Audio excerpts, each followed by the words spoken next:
बिस्मिल्लाहिर्रहमानिर्रहीम। मेरा नाम साहिर खान है और मैं रेगा से ताल्लुक़ रखता हूँ और मैं बुनियादी मॉडल स्कूल में सबक पढ़ता हूँ। आज हमारा ग्रामीण का जो टॉपिक है वो है हर्फ, लफ्ज़ और जुमला।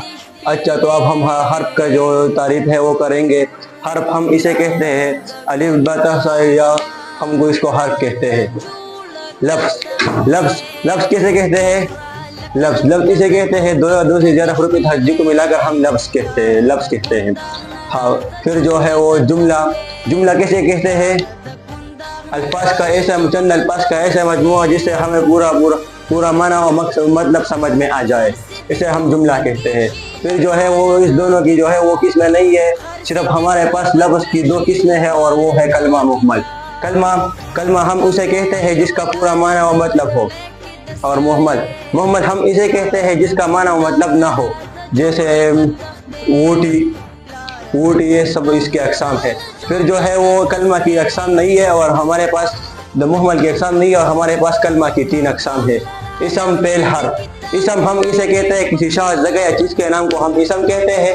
फेल इसे कहते हैं जिसमें किसी काम का करना होना या सहना ज़माने के साथ पाया जाए, हम इसे फेल कहते हैं। हर्फ जिसका पूरे माना मतलब ना हो लेकिन इसम और फेल को आपस में मिलाता हो, हम इसे हर्फ कहते हैं। फिर जो इन दोनों की है अक़साम में जो बाकी में बातें हम पढ़ेंगे इंशाल्लाह। इसके बाद हम पढ़ेंगे इसमें नकेरा और इसमें मारिफा।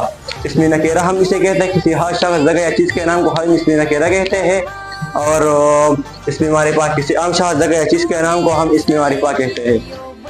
फिर इसमें नकेरा की जो है वो 2 अक़साम है, इसमें ज़ात और इसमें सिफत। इसमें ज़ात हम इसे कहते हैं जिसने किसी चीज़ की हमेशा के लिए जो हकीकत रह बे जाए, हम उसे इसमें ज़ात कहते हैं। इसमें सिफत इसे कहते हैं जिसने किसी चीज़ की खूबी या हामी बयान की जाए, हम इसे इसमें सिफत कहते हैं। फिर जो है वो इसमें ज़ात की जो है 5 अक़साम है। एक है इसमें आला, वो इसम है जिसमें किसी चीज़ के हथियार या जंग के सामान के साथ पाया जाए। इसमें सऊदी वो इसम है जिसमें किसी जानदार या बेजान की आवाज़ के माने पाया जाए, हम इसमें सऊद कहते हैं। इसमें मज़हर इसे कहते हैं जिसमें किसी बड़े चीज़ की चौड़ाई बयान की जाए, जैसे किताब में किताबचा। और इसमें मकबर इसे कहते हैं जिसमें किसी चीज़ की बड़ाई बयान की जाए, जैसे पहाड़, और बहुत से अक़साम है इसके। इसमें ज़रब हम इसे कहते हैं जिसमें किसी ज़माने की ताल्लुक़ पाया जाए या किसी वक्त का मायने पाया जाए। और इसमें सिफत की फिर 4 अक़साम है, सिफत ज़ाती, सिफत निस्बती, सिफत अददी, सिफत मिक़दारी।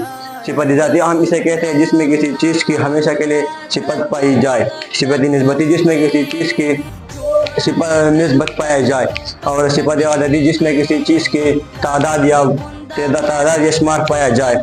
सिफत मिक़दारी हम इसे कहते हैं जिसमें किसी चीज़ के मायन या तादाद के माने पाया जाए। फिर इसम की अक़साम बलिहाज़ बनावट यह है, इसमें जामिद, इसमें मज़दर, इसमें मुश्तक़। इसमें जामिद हम इसे कहते हैं एक तो या साथ छः को कहते हैं जिसका माना मतलब ना हो। और इसमें मज़दर हम इसे कहते हैं जो एक ख़ास कहने के मुताबिक हो। इसमें मज़दर हम इसे कहते हैं जो एक ख़ास कहने के मुताबिक मज़दर से निकला हो। और इसमें मुश्तक़ जो है खुद ना किसी कलमे से बनता हो ना इससे कोई दूसरे कलमे बनते हों। अच्छा, आपका कोई सवाल है?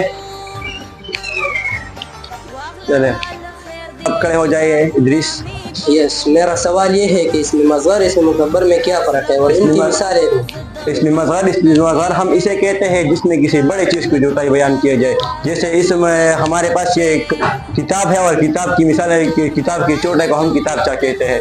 और मकबर जिसमें किसी बड़े चीज़ हो, इसे हम इसमें मकबर कहते हैं। यस। अब कोई दूसरा सवाल है? चले खड़े हो जाए हल्पान। साहिल, इसमें मारिफा कैसे कहते हैं? इसमें मारिफा हम इसे कहते हैं जिसमें किसी खास जगह या चीज़ के माने पाया जाए। ठीक है, और सवाल है तो खड़े हो जाइए। चलो अमान, खड़े हो जाओ। इसमें ज़ात हम इसे कहते हैं जिसमें किसी चीज़ या किसी चीज़ की हमेशा के लिए माने पाया जाए या हकीकत के पहचानने के लिए माने पाया जाए। अब किसी और का सवाल है? खड़े हो जाइए ज़ेन। इसमें सिफत कैसे कहते हैं? इसमें सिफत हम इसे कहते हैं जिसमें किसी चीज़ या शख्स की अच्छाई या बुराई या हामी बयान की जाए, हम इसमें सिफत कहते हैं। सवाल है?